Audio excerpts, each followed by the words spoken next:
So let's go ahead and get started, and we're going to make a meat lasagna. Oh man, it's going to be great.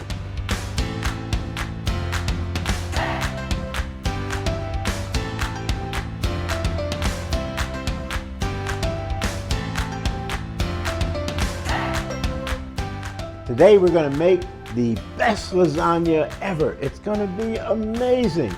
Let me know in the comments, had you ever made lasagna? Maybe some of the experiences that you have, let's share. I'd like to get back to you on that.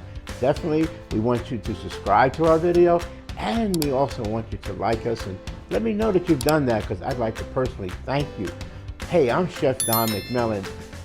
Lasagna is, I think, everybody's favorite food. I know it's going to be yours after today's recipe. So let's go ahead and get started, and we're going to make a meat lasagna. Oh man, it's going to be great. Okay, so previously I've had my beef. It was from the refrigerator. I went ahead and rendered it off in the pan. About an 80-20 blend. There was some water that came out of it. Don't despair, that always happens. There's some water in there. I just drained it, put it back in the pan. Now I want to go ahead and flavor my beef. So first of all, I'm going to turn the fire back on again. Get it down on low. And I'm going to add in some oregano. So this is dried oregano. Whenever I use dried herbs, what I'd like to do is to go ahead and put it in my hand. Now you're going to want to stick around to the end of this video, because I've got lots and lots and lots of tips to share with you. So it makes my hand smell good too. Sometimes you see chefs will also do this with their fingertips. What they're doing is the heat from your hand is releasing the flavor of the herbs right into the meat or whatever else that you happen to be cooking a sauce. Okay, we're also going to put in 2 types of peppers. We got pepper flakes, just for a little kick, not too much, and some grated black pepper, and we'll place that in there. Let's go ahead and stir that into our mix. And now I'm going to add in some chopped garlic. So to do that, I'm going to just take the garlic here, make some slices like this, and we'll give it a real quick chop. I'm using fresh garlic. If you prefer to use a garlic powder, I mean, that's your choice, or granulated garlic, but I would suggest that you do not use garlic salt, because what's going to happen is your dish is going to be really salty, and we're actually going to salt this ourselves. I like to add the salt in myself without having the spices put all the salt into the dish. Really good chop. Okay, let's pick that up, place it into our pan with the meat. We'll get it happy in there. It takes about a minute. The garlic is done. I tend to always put it at the end of the process, because I know that what is going to happen is that the garlic will burn, and we don't want our food to be burned. Now, let's give it a little bit of a salt.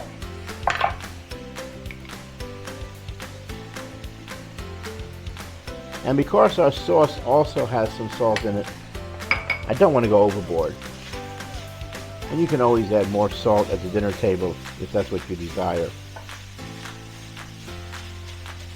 Okay. Another half a minute more. Now, let's go ahead and combine the tomato sauce. So if you watched one of our previous videos, we did a great job on making this vegetable sauce. It's vegetarian at this point, but because it's a mother sauce, tomato sauce is a mother sauce, we're now going to make it into a meat sauce. You could make it into a vegetable sauce. We will do a vegetarian lasagna, so you're going to want to come back to us for that. Okay, so here we go. In here goes the sauces, and this is our tomato sauce. Lots of fresh vegetables in there, lots of nice seasonings that are in there, and this is going to be one meaty sauce, I'll tell you that. If you're a meat lover, you're going to want to sink your teeth into this one. All right, let's see if that's going to be enough.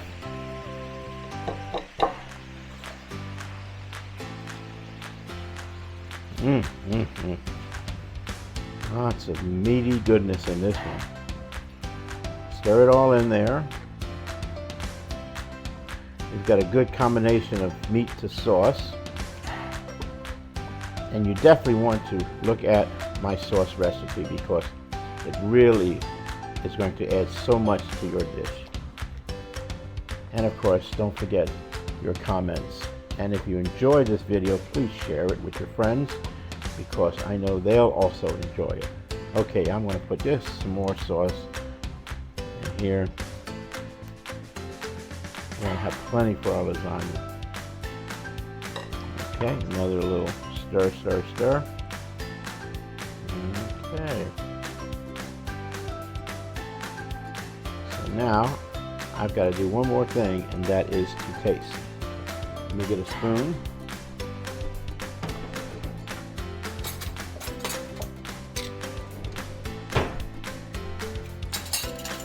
Of course, I say this always, never trust a chef that doesn't taste their own food.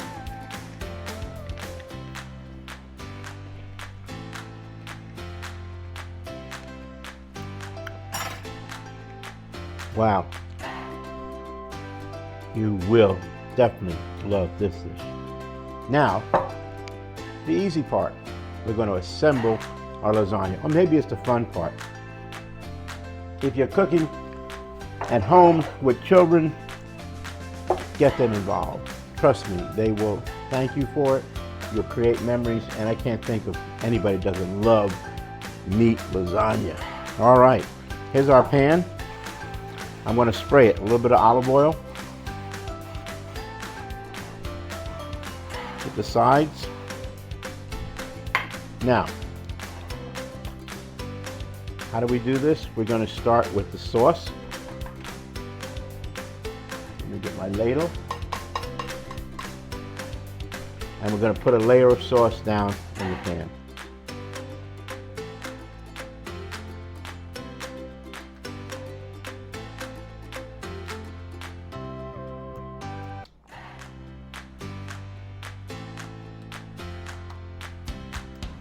Okay, that's it, one layer of there. Now we're going to put a layer of lasagna noodles.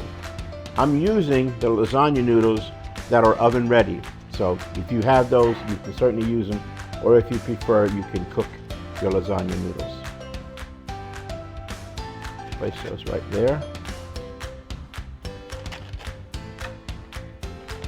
And one here. I think we want to need to just crack it a little bit. Okay, put those little pieces right in through there. Now, the cheese. You know there was going to be cheese, right? Let's do this. We have right here ricotta cheese. This is part skim ricotta cheese. If you use the whole fat ricotta cheese, you won't need to, you can skip this process.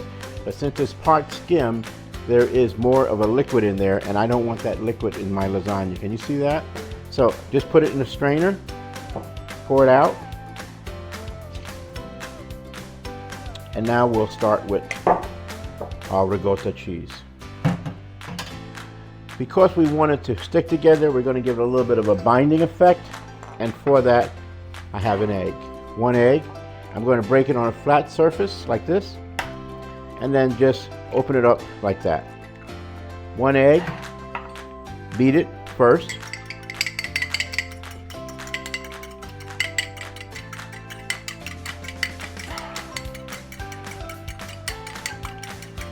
And into our ricotta cheese mixture.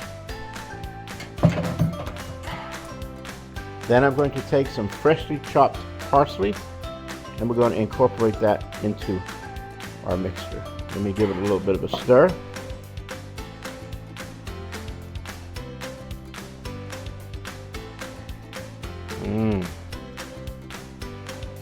So the cheese is going to be a little more of a thicker consistency because I added the egg into it. So that's important.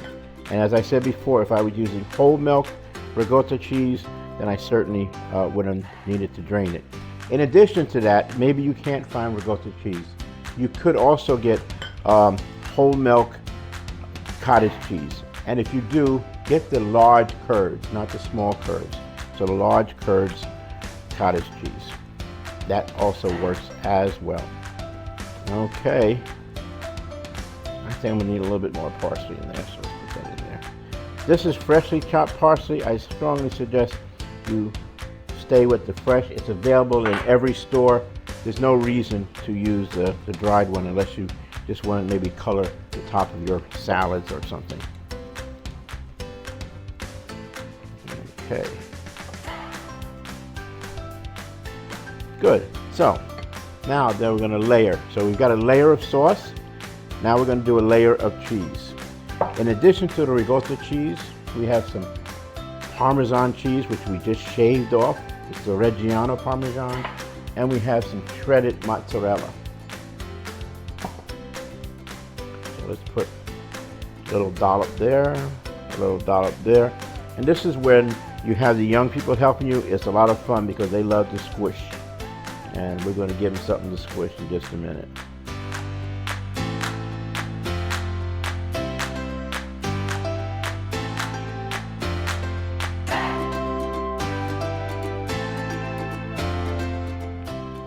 Okay, and now the lasagna noodles.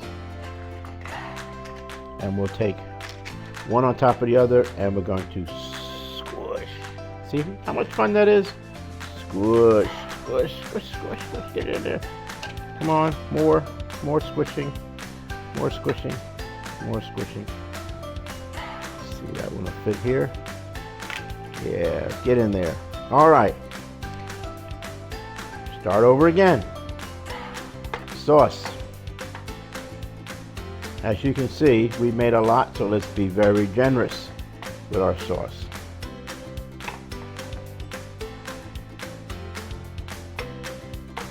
We're going to end up with some sauce on the top. So let's take a little bit for the top and just put all of this in there. Look, get the corners. When this lasagna bakes in the oven, the moisture from the sauce is actually going to be absorbed by the lasagna noodles, which makes it even that much more better. Okay, repeat again, right? Noodles, noodles, noodles. Okay, now for this particular layer, what I'm going to do is I'm going to put another layer of the sauce and the cheese, and then that's going to be our cover. So we're going to have some cheese, some sauce, and more cheese. I just can't stop with the cheese, can I? All right, let's get all the rest of this cheese in there.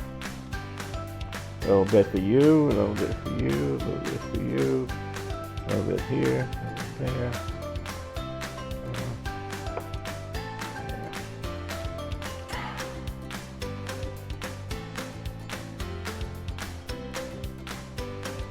And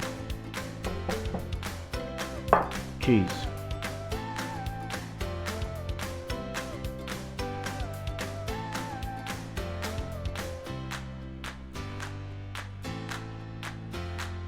Whoa, look at all that cheese. Get it in there.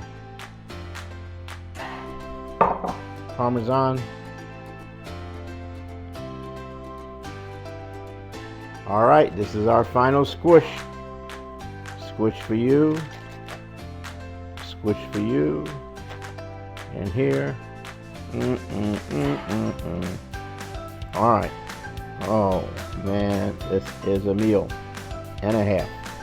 Let's get the rest of our lasagna covered with this great sauce. Whoa. Sauce, sauce, sauce, sauce. Let's not leave any in the pan. So this is our final layer. I'm going to top with the sauce, spread it around, and then we're going to add in the cheese. Cover all those noodles like that. Yes. Final layer. We've got it covered with the sauce. more cheese. Why not?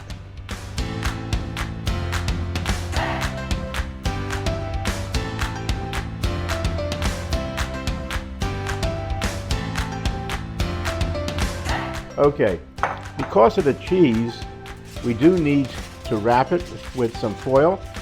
But if I just put it on like that, all the cheese is going to stick to the foil and it's a waste. Use some kitchen spray. And when you do this, be careful you don't spill it on the floor. I did that one time, forgot it was on the floor. I didn't do it again. Okay, oil side down. And you want to be sure all the edges are covered. And then you just want to tuck it around so that the steam will stay inside the pan as the tomato sauce is heating up, and cook the noodles that are in there. Now, I have a sheet pan here, and the reason I do this sauce is going to bubble over. And if it bubbles over, it'll be better if it stays in the pan. We'll clean the pan, then clean the oven, okay? Especially if you're not the person cleaning the oven, then you better do this. Another thing I like to use the pan for, because it diffuses the heat. It gives me even heat throughout the bottom of my pan, so that if there are hot spots in the oven, I won't get like burnt on one side or crispy on one side. It'll give you all nice and even. So keep that in mind whenever you're putting things like pies in the oven, anything that has like a flat surface like that, souffles and all, put it on another pan that'll temper it, give it even heating, and also easy to clean up the oven. My oven is 375 preheated, so that's going to go right in there. I usually put it in the middle of the oven so that the heat will be generated all the way around. It's going to take the better part of an hour to cook this. I will check it in an hour. I'll show you how to check it and make sure it's done. And then if it's not, we'll put it a little bit longer. But the best part is yet to come.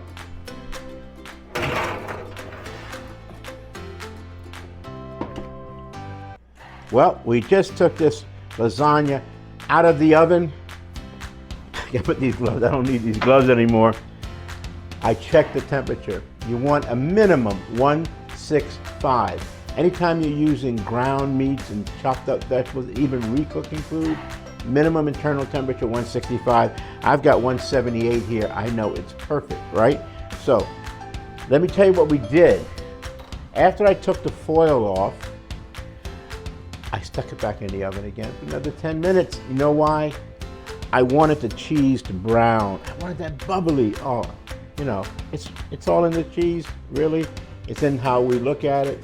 But now, let's really look at it, okay?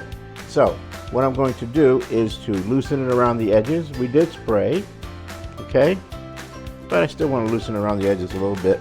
Some of that cheese just wants to stay in the pan, if you know what I mean.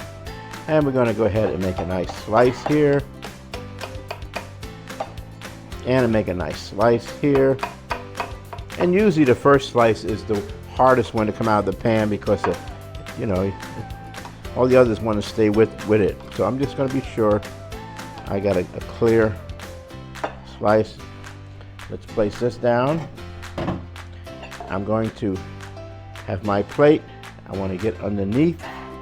I want to get, oh, this is a man-sized slice of, I don't know if you can see that. Can you see it? I can smell it. Let me get a look at it too. Oh, layer upon layer upon layer of goodness. Okay, so now I'm going to garnish my plate with some parsley, but I just want to tell you a little story. I'm going back now in the 60s and 70s, and I was managing restaurants in Denver, Colorado. And while I was there, we had a restaurant association.